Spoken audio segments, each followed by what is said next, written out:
All I do is win, win, win, no matter what. What? Got money on my mind. I can never get enough. Enough. And every time I step up in the building, everybody hands go up and they stay there. There. And they say, yeah, yeah. And they stay there. Up, down, up, down, up, down. Because all I do is win, win, win, win, win. And if you're going to put your hands in the air, make them stay there. Why is there such a focus on winning? What does winning really mean? And this is where, when we talk about mental health and communication, it creates this really interesting dichotomy where we want to win, but yet we don't because what'll happen? Okay, that's a lot. I think about that. So I've had this great desire to be this tremendous professor, to be this great paramedic, to be this tremendous whatever, where I get awards and people will say, "Ha!" and they will have to recognize my name and for allocates, no, accolades and all these things.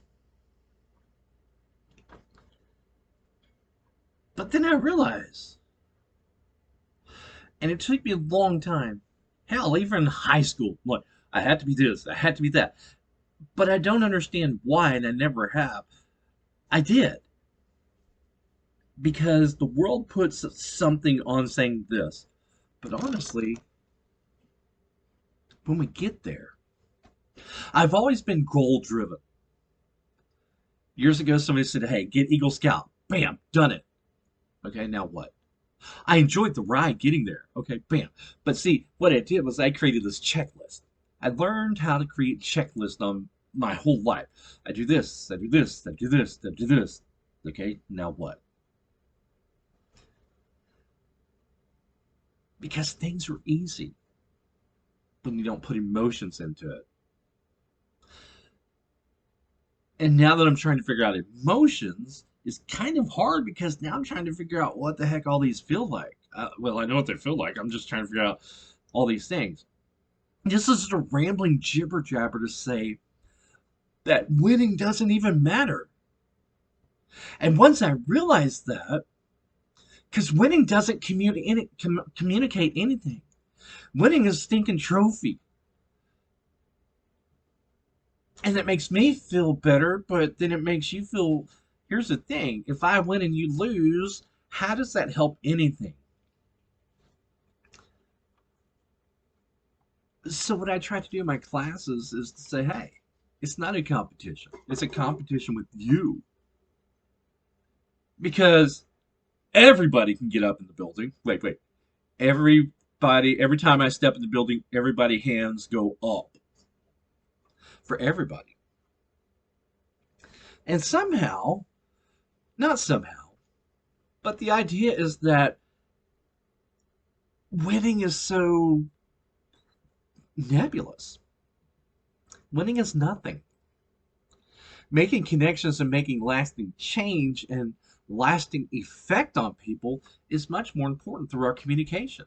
How we treat people, interpersonal communication, how we treat businesses. One of the challenges I have for my class is like, who's the janitor? Who cleans our buildings?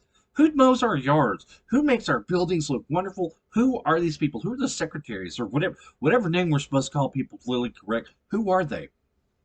And when's the last time you talked to one and said thank you for what you're doing? Kind of like when's the last time we saw a policeman and said thank you for whatever? Or I mean, tomorrow's Veterans Day, we're going to say thank you for your service. But do we really thank them for their service? Do we really put our hands up and let them stay there when a veteran comes by?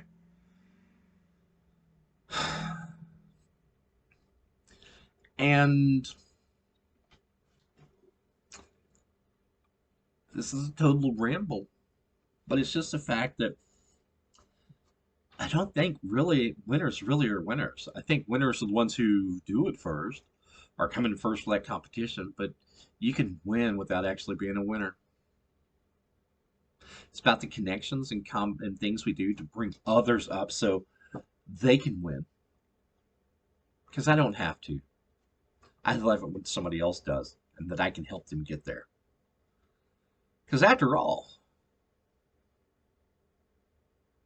I can put my hands up for you. And I'm pretty cool with that. Because I'm going to say, ah! Thoughts from my greatest mind. Love you, bye.